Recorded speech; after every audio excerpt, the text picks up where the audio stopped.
Saudara Kapolda Jawa Timur meminta maaf atas tragedi sepak bola di Stadion Kanjuruhan. Kapolda juga menegaskan proses hukum atas tragedi ini akan terus berjalan.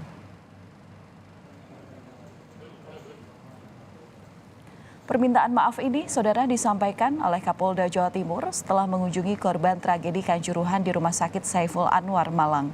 Kapolda Jawa Timur meminta maaf dan menyesalkan tragedi yang terjadi. Kapolda juga menegaskan proses penegakan hukum akan tetap berjalan, apalagi pada anggota Polri yang bersalah.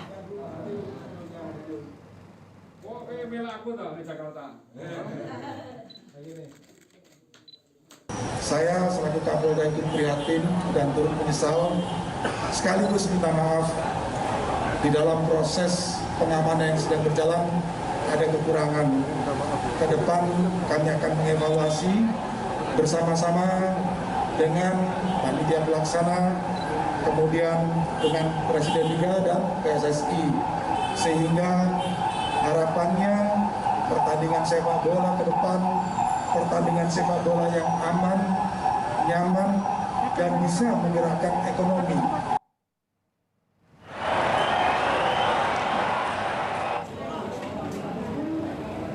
Saudara, mengenai temuan pintu stadion ini, dari pengamatan Kompolnas, pintu stadion Kanjuruhan tidak memiliki keamanan yang layak untuk penonton. Selain harus berdesakan akibat sempitnya ruas jalan, para supporter juga harus melewati turunan tangga yang menyulitkan bila akan keluar stadion.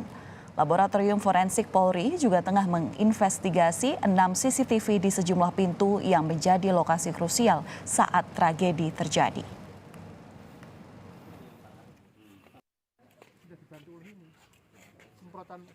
Memang untuk kondisi stadion ini dari sisi keamanan sangat lemah.